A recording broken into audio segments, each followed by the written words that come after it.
Welcome to Dowsing for Earth Energies, a series of videos that will open your heart and mind to the wonders of energy all around you. Energy that created us and sustains everything in existence. In this series, you will learn how to recognize that energy in a way that will open new possibilities for interacting with life itself. Life is a journey of discovery. Embrace the mystery.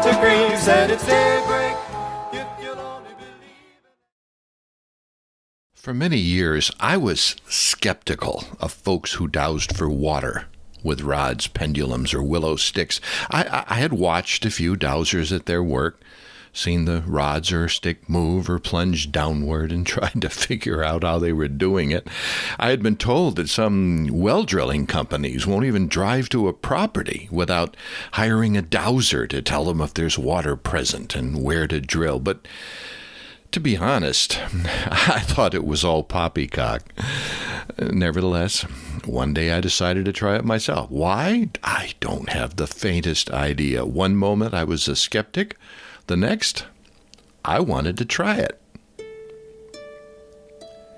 After doing some internet research, I decided the simplest way to get started was to get some brass rods, bend them into what are called L rods, and see if it worked. So I quietly made a surreptitious trip to the local hardware store. They didn't have any brass rods. So I got some solid copper wire in the heaviest gauge I could get, cut it into two 18-inch pieces, bent them into a shape roughly like the letter L, and went forth to find water. And I struck out. Totally. I had been told by numerous websites that the rods would either cross or open up if I walked slowly over an underground water source. Didn't happen. Even when I walked over the spot where I knew the water line ran from our well to the house, I got nothing. Zip. Thoroughly discouraged, I did what any modern researcher would do. I went back online for more study. I came across some sites that at the time seemed quite wacko. They said you could dowse for the presence of spirits. That sounded stranger than dowsing for water. I at least believed in water. But back in those days, I didn't have much truck with spirits. But I also found a site that talked about dowsing for earth energy. Now, that was more up my alley.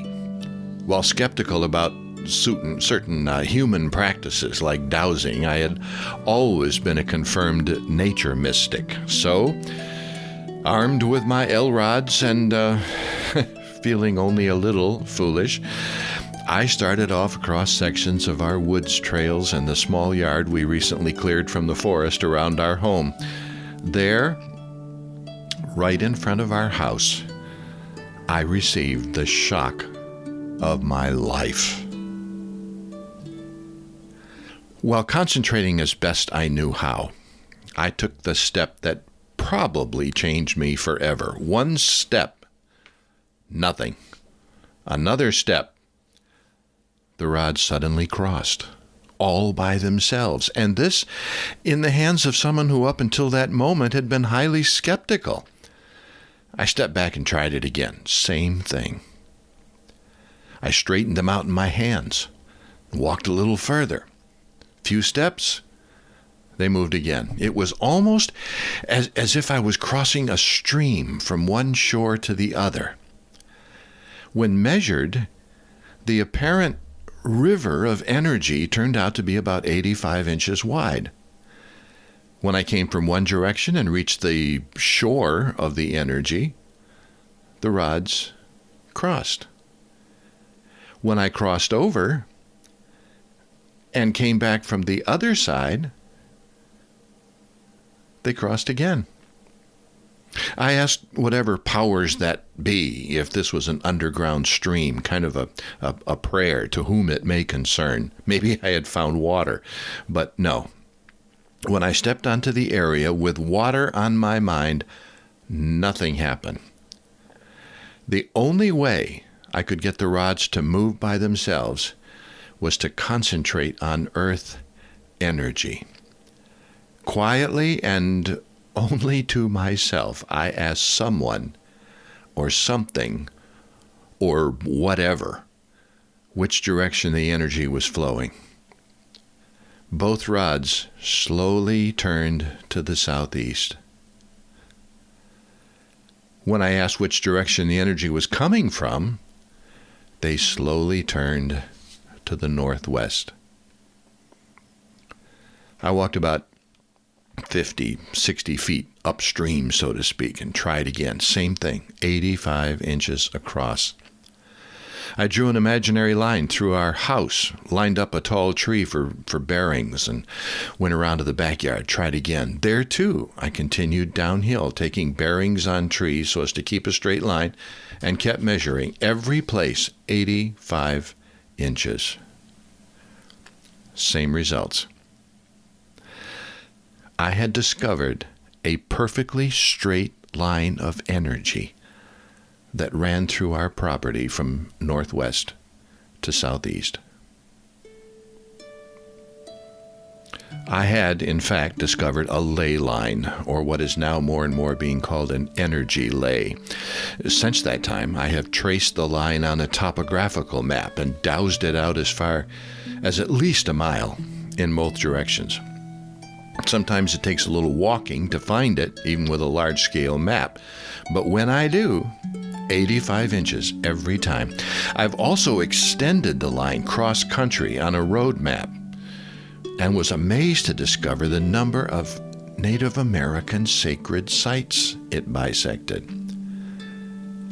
By now, I was thoroughly spooked and out of breath. I kept concentrating on not moving my hands.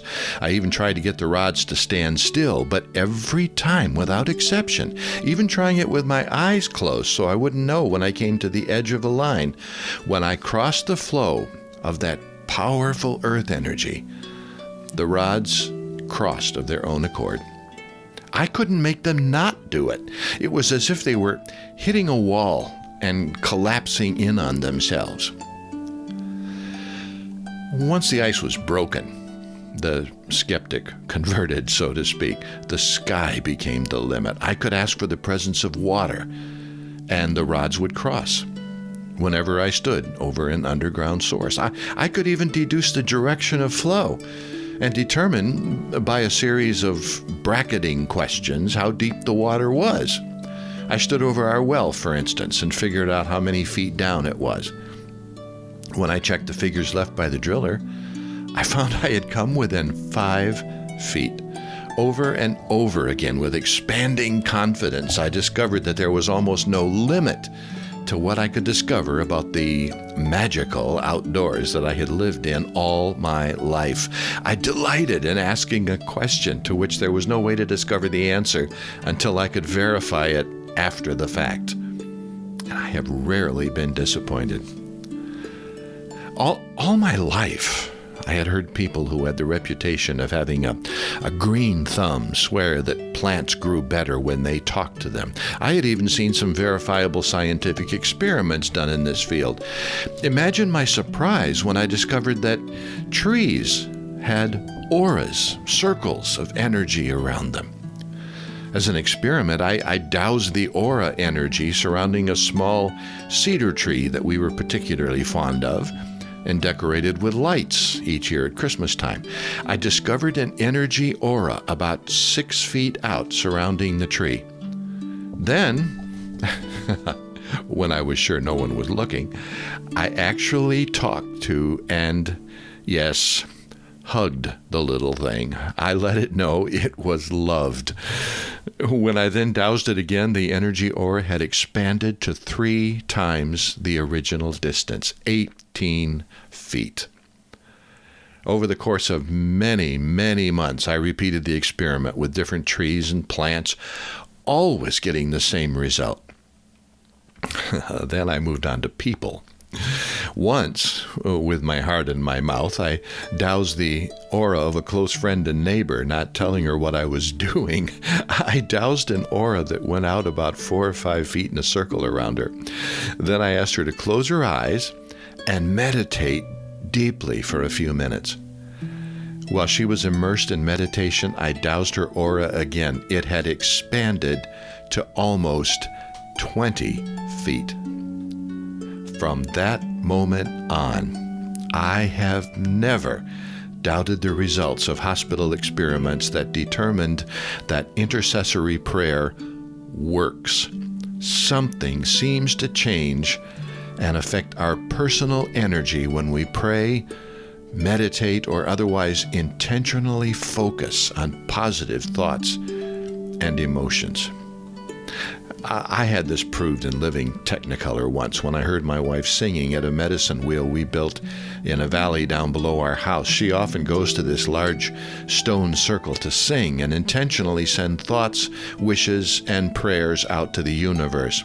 I stood at the top of the hill, at least 50 yards away, held out my dowsing rods, and began to walk slowly toward her to see, just for the fun of it, how far out her energy aura extended.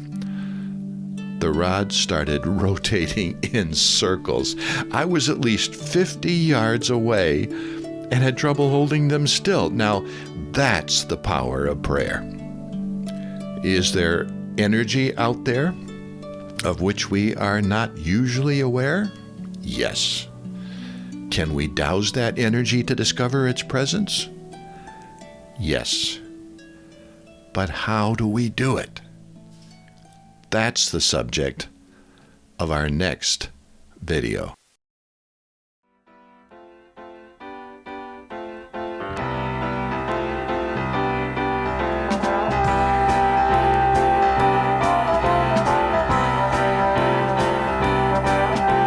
Sing into the world, it's time we let the Spirit come in. Let Him come on in, I'm singing to the world. Everybody's caught in the spin. Look at where we've been running around, year after year, blinded with pride, blinded with fear. But it's daybreak, if you wanna believe it can be daybreak.